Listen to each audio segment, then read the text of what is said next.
राजीव नामदेव जी, व्यापारियों की आप लड़ाई लड़ते हैं। व्यापारियों में आपके साथ हिंदू मुस्लिम सब व्यापारी आपके साथ रहते हैं, लेकिन ये बात कहाँ से आती है कि हिंदू ही चेयरमैन होना चाहिए? कई बार आपने भारतीय जनता पार्टी की बड़ी आलोचना की, आपने कहा कमल का फूल हमारी भूल। नहीं, ऐसा कुछ नहीं रहा। कहा है आपने सांसद जी के बहुत करीबी हैं, सांसद के आजकल चर्चे चल रहे हैं, लापता सांसद। नहीं, ये सब विपक्षियों की चाल है। आप ही की पार्टी पर आपका नगर विकास मोर्चा तो नहीं था, लेकिन एक प्रत्याशी को आपने चुनाव लड़ाया था, जमानत भी जब्त हो गई उनकी। इस बार अगर विवेक नामदेव जी भारतीय जनता पार्टी के प्रत्याशी बनते हैं तो आपका क्या स्टैंड रहेगा? भारतीय राजीव नामदेव जी हमारे साथ मौजूद हैं, आइए बात करते हैं और जानकारी लेते हैं कि क्या ज़रूरत पड़ी कि नगर विकास मोर्चा का गठन करना पड़ा। राजीव नामदेव जी, आपका एम न्यूज़ इंडिया में बहुत बहुत स्वागत है। आपका भी बहुत बहुत स्वागत। नामदेव जी, नगर विकास मोर्चा का जो गठन किया गया है उसके कारण क्या रहे हैं और क्या ज़रूरत पड़ी कि भाजपा की इतनी बड़ी टीम होने के बावजूद भी आप लोगों को एक अलग से मोर्चे का गठन किया आपके द्वारा किया गया है? नगर विकास मोर्चे का गठन पिछले नगर पंचायत के हुए चुनाव के मद्देनज़र उसको ध्यान में रखकर किया गया है। हमारे यहाँ पिछले 2 चुनाव से यदि आप देखें तो भारतीय जनता पार्टी या हिंदू समाज का प्रत्याशी तीसरे नंबर पर रहता है। उसका एक बहुत बड़ा कारण है ये रहा कि सामान्य वर्ग और पिछड़े वर्ग में आपस में थोड़ा सा तालमेल का अभाव रहा। इसी कारण की वजह से हम जो है तीसरे नंबर पर रहे। तो उस खाई को पाटने के लिए हमने नगर विकास मोर्चे का गठन किया। केवल एक लक्ष्य है कि हिंदू समाज का इस बार चेयरमैन बनाना है। ये माना जा रहा है, नगर की जनता का, कुछ लोगों का मानना यह है कि जो नगर विकास मोर्चा में मेंबर हैं वो सभी लोग, आप हों, वंश शर्मा जी हों या दूसरे लोग हों, वो सभी लोग टिकट की दावेदारी कर रहे हैं। क्या नगर विकास मोर्चा के सदस्यों में से एक को टिकट देगी भाजपा या दूसरे किसी प्रत्याशी को मैदान में उतारेगी? पहली बात तो मैं नगर विकास मोर्चा से किसी भी पद का दावेदार नहीं हूँ। ना मैं सामान्य वर्ग में दावेदार हूँ और ना मैं पिछड़े वर्ग में दावेदार हूँ। मेरा सिर्फ एक प्रयास है कि इस बार किसी भी तरह से अपने हिंदू समाज का चेयरमैन बनाया जाए। अगर भारतीय जनता पार्टी की ओर से नगर विकास मोर्चा के किसी भी सदस्य को टिकट नहीं दिया जाता है, तब भारतीय जनता पार्टी नगर विकास मोर्चा के लोगों को क्या? मैंने आपको पहले ही कहा है कि नगर विकास मोर्चे का गठन केवल इसलिए किया गया है कि नगर में जो आपसी राजनीतिक लोगों में जो मतभेद थे उसको दूर करने के लिए नगर विकास मोर्चे का गठन किया गया है। कार्यकाल की बात की जाए तो आप मौजूदा चेयरमैन के कार्यकाल से कहां तक संतुष्ट हैं? मौजूदा चेयरमैन तो कुछ करा ही नहीं पाए हैं कस्बे में। देखिए, कस्बे में छात्र छात्राओं के लिए फ्री वाईफाई की सुविधा होनी चाहिए, जो वो नहीं करा पाए। मेन बाजार की जो सड़कें हैं, किसान सेवक इंटर कॉलेज से जो मेन रास्ता, जो कस्बे का मुख्य रास्ता है, वो उसकी हालत देख लीजिए आप कितनी खराब है। थाना वाली रोड, जो थाने पर रोड जाता है, उसकी स्थिति देख लीजिए। जहाँ तक साफ़ सफाई की बात है, वो साफ़ सफाई नगर की बहुत हद तक ठीक है, परंतु सड़कों का बहुत बुरा हाल है, पेयजल की व्यवस्था बहुत खराब है। आप कह रहे हैं कि सड़कें नहीं बनी हैं, जबकि चेयरमैन पति का दावा है कि नगर में 50 से अधिक सड़कें वो बनवा चुके हैं। देखिए, मैं आपको कस्बे के मुख्य मार्ग, जो 3-4 मार्ग हैं जो नगर में प्रवेश करने वाले मार्ग हैं, एक पीठ चौक वाला मार्ग है, उसकी हालत आप देख लीजिए कितना गड्ढा है।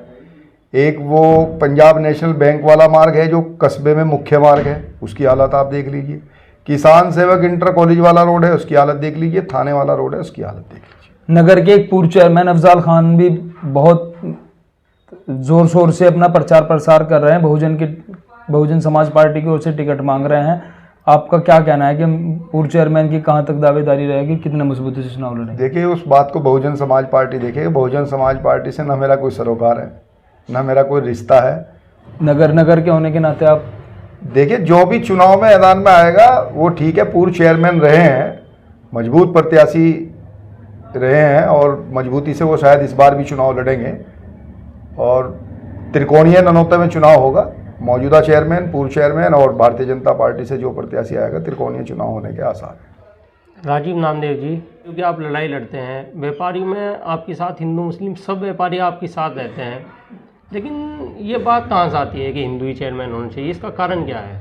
देखिए, जिस समाज में हम रहते हैं उस समाज के प्रति हमारा कुछ दायित्व बनता है। हमारा रहन सहन, हमारा त्योहारों का मिलन, हमारे सुख दुख का मिलन, वो सब अपने समाज से होता है। तो एक सहानुभूति सी रहती है कि जिस समाज में हमने जन्म लिया है उस समाज का व्यक्ति चेयरमैन बने। अभी जो मौजूदा चेयरमैन है वो मुस्लिम है और सभी त्यौहार आते हैं, सभी धर्म के त्यौहार आते हैं, तो क्या इन त्योहारों पे वो नज़रअंदाज करते हैं हिंदू त्योहारों को? क्या वो सफाई में, पानी में या लाइट, जनरेटर लाइट व्यवस्था में, इन चीज़ों में क्या वो देखभाल नहीं रखते इन चीज़ों की? इस बात का कोई मतलब नहीं है। मतलब सिर्फ ये है कि हम जिस समाज में पैदा हुए हैं हमारी प्रायोरिटी सबसे पहले उसी की रहती है। इसमें कोई हिंदू मुस्लिम का चश्मा नहीं है। हमारे व्यापार मंडल में बहुत हमारे साथी मुस्लिम समाज के लोग हैं, तो क्या हम उनका काम नहीं करते हैं? जो कुर्सी पे रहता है उसका नैतिक दायित्व बनता है कि वो जब कुर्सी पर बैठ जाता है तो सबके काम करे। अब जैसे हम व्यापार मंडल के पदाधिकारी हैं, हमारे पास हिंदू आए, मुसलमान आए, हम सबके लिए काम करते हैं। हिंदू चेयरमैन बनने से क्या विशेष होगा? जहाँ तक अतिक्रमण की बात है, अतिक्रमण वाले मसले में भी हमने ज़्यादातर हमारे मुस्लिम व्यापारी परेशान थे। बताइए हमने उनकी मदद की या नहीं की? हिंदू चेयरमैन बनने से विशेष क्या होगा? देखिए, भारतीय जनता पार्टी की प्रदेश में और देश में सरकार है और भारतीय जनता पार्टी का हमेशा से हिंदुत्व प्रमुख एजेंडा रहा है। और जिसकी राज्य में और केंद्र में सरकार होती है, यदि उसी पार्टी का चेयरमैन नगर में बनेगा तो नगर का जो विकास होगा वो आप कह सकते हैं कि भारतीय जनता पार्टी का चेयरमैन बने, भारतीय जनता पार्टी की बात आप कर सकते हैं, लेकिन एक हिंदू चेयरमैन बनना, एक भारतीय जनता पार्टी दोनों में फर्क है। भारतीय जनता पार्टी और हिंदुत्व में कोई फर्क नहीं है। हिंदुत्व भारतीय जनता पार्टी और भारतीय जनता पार्टी हिंदुत्व। अच्छा, आप व्यापारियों की जब लड़ाई लड़ते हैं, व्यापारियों के लिए काम करते हैं, तो कई बार आपने भारतीय जनता पार्टी की बड़ी आलोचना की। आपने कहा कमल का फूल हमारी भूल। नहीं, ऐसा कुछ नहीं कहा है आपने? नहीं गए, ऐसा कुछ नहीं। कहा है आपने? ऐसा कुछ नहीं हुआ है। कभी आपने कमल का फूल हमारी भूल नहीं ऐसा कभी हुआ ही नहीं है। आप बदल रहे हो? नहीं, ऐसा बदल रहे हो आप? आपने कई बार कहा है। ऐसा कोई डॉक्यूमेंट्स आपके पास नहीं है। आपने कमल का फूल हमारी भूल कहा है। अभी आप चलो, आप सरकार की आलोचना करना एक अलग विषय है। हम यदि व्यापार मंडल में पदाधिकारी हैं और व्यापारियों का कहीं ना कहीं किसी प्रकार से यदि सरकार दोहन करती है तो हम निश्चित रूप से विरोध करते हैं। विरोध करना भी चाहिए। आंख मूंद कर यदि कोई भी पार्टी गलत काम करती है तो हम उसको स्वीकार नहीं करते। सांसद जी के बहुत करीबी हैं। सांसद के आजकल चर्चे चल रहे हैं, लापता सांसद। नहीं, ये सब विपक्षियों की चाल है। आप ही की पार्टी बांट रही है।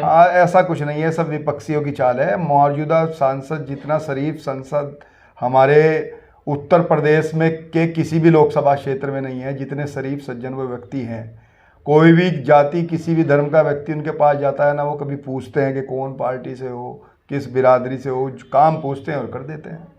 उनके मुख्य 3 काम बताइए नौतप्ता क्षेत्र के लिए। उन्होंने विधायक रहते हुए और सांसद रहते हुए कोई 3 मुख्य काम ऐसे किए हों जो लगे कि हाँ, नगर में कुछ काम किया है उन्होंने। देखिए, अभी एक पुल का, हमामपुर पे जो पुल का शिलान्यास हुआ, मेरे ख्याल में लोकार्पण होने वाला है, शिलान्यास हो चुका है, वो काम में चल रहा है। इसके अलावा शमशान घाट में उन्होंने रोड दिया है। इसके अलावा चीनी मिल का जो विस्तारीकरण होना है उसमें भी उनका बहुत बड़ा योगदान है। नेशनल हाईवे जो बन रहा है उसमें उनका बहुत बड़ा योगदान है। दिल्ली शामली सहारनपुर हाईवे जो बन रहा है, एक हाईवे अभी थाना भवन से अम्बाला निकल रहा है गंगो को होकर, गंगो विधानसभा में होकर, उसमें बहुत बड़ा योगदान है।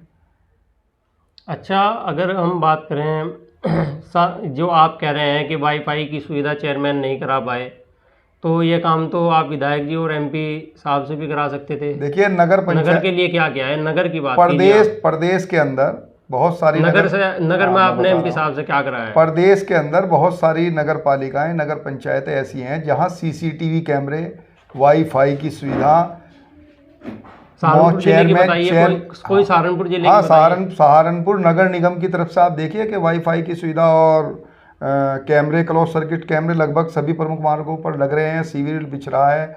सहारनपुर का कोई इलाका ऐसा नहीं है जहाँ काम नहीं चल रहा है।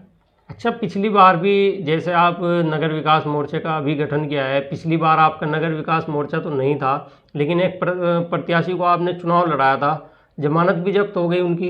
देखिए, वो हर चुनाव की स्थिति अलग अलग होती है। उस वक्त स्थिति अलग थी, आज की स्थिति अलग है। आप विवेक नामदेव जी के विरोधी रहे हैं, इस बार भी वो अगर प्रत्याशी बनते हैं तो क्या रहेगा आपका? मैं कभी भी किसी का विरोधी नहीं रहा हूँ, विचारधारा का विरोधी रहता हूँ। विचारधारा की जहाँ तक बात है, पिछले चुनाव में माननीय योगी जी ने स्पष्ट आदेश दिया था कि जो विधानसभा चुनाव में पार्टी के साथ नहीं रहे उनको टिकट नहीं दिया जाएगा। विवेक जी पिछले विधानसभा चुनाव में पार्टी के साथ नहीं रहे थे, उसके बावजूद पार्टी ने उनको टिकट दिया था, इसलिए मेरा विरोध था, विचारधारा का विरोध था, न कि विवेक नामदेव का विरोध था। विवेक नामदेव जी की विचारधारा का आपने विरोध किया, उनके अगेंस्ट प्रत्याशी लड़ाया, उन्हें विवेक नामदेव का कभी कोई विरोध नहीं रहा। विरोध हमेशा पार्टी की विचारधारा का रहा। पार्टी ने गलत टिकट दिया, अब बदल गई। अगर अब की बार विवेक नामदेव जी पार्टी को ने टिकट- गलत टिकट दिया था और माननीय कल्याण सिंह जी और अटल बिहारी वाजपेयी जी का ये स्पष्ट आदेश है कि यदि पार्टी से कोई गलत निर्णय हो जाए तो कार्यकर्ता उसको सुधार दे। तो आप भाजपा विरोधी कार्य नहीं करते हैं, नहीं फिर आपने बसपा के प्रत्याशी को सपोर्ट क्यों किया? नहीं, हमने तो कोई सपोर्ट नहीं किया। कौन कहता है? बताया जाता है, सुना है कौन कि कौन अंदर खाने कौन आपने कहता सपोर्ट किया है? है, कौन कहता है? सुना जाता है ये सब विपक्षियों की चाल है। हम पिछले चुनाव में पूर्व चेयरमैन रमेश चंद नामदेव जी के साथ थे, हमने अपने वोट भी उनको दी।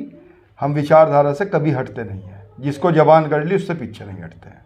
रमेश चेयरमैन जी को चाहे 200 वोट मिले, चाहे 240 वोट मिले, इस बार अगर विवेक नाम, आखिरी सवाल हमारा, इस बार अगर विवेक नामदेव जी भारतीय जनता पार्टी के प्रत्याशी बनते हैं तो आपका क्या स्टैंड रहेगा? भारतीय जनता पार्टी से जिसको टिकट मिलेगा, क्योंकि पिछले चुनाव में 5 साल उन्होंने इस बार भारतीय जनता पार्टी के लिए काम किया है, उन्होंने भी, उनकी वाइफ ने भी, तो वो भारतीय जनता पार्टी में समा चुके हैं। तो और आपकी सपोर्ट रहेगी? जहाँ तक उनकी विचारधारा है वो भी बहुत बदल चुकी है। अगर भारतीय जनता पार्टी, उन्हें छोड़ दो, जिसको भी भारतीय जनता पार्टी टिकट देगी उसी के साथ रहा जाएगा। आप नगर विकास मोर्चा के आप संस्थापक के तौर पे 4 कैंडिडेट आप ले आए हैं बीजेपी से, तो आपके मोर्चे के 4 प्रत्याशी टिकट मांग रहे हैं। हमारे मोर्चे में केवल 2 लोग हैं जो टिकट मांग रहे हैं, एक डॉक्टर NC शर्मा और एक robin doctor Jain. NC Sharma से हमारी बात हुई है, वो मना कर रहे हैं कि वो प्रत्याशी नहीं है, वो दावेदार नहीं है। देखो, वो उनका विषय है, लेकिन हमारे मोर्चे से हम भारतीय जनता पार्टी को 2 लोगों के नाम देंगे, एक डॉक्टर NC शर्मा और एक रोबिन जैन। देहात प्रतिनिधि, प्रधान प्रतिनिधि भी बड़े मजबूती के साथ दावेदारी कर रहे हैं टिकट की, बुलडोजर यात्रा के माध्यम से उन्होंने संदेश भी दिया है, क्या लगता है? देखिए, स्वतंत्र है, चुनाव का जब बिगुल बजता है तो हर आदमी स्वतंत्र है, कोई भी चुनाव लड़ सकता है, किसी को रोक तो सकते नहीं। वोट होना चाहिए, नगर में वोट होना चाहिए और जनता का समर्थन होना चाहिए। चलिए, बहुत बहुत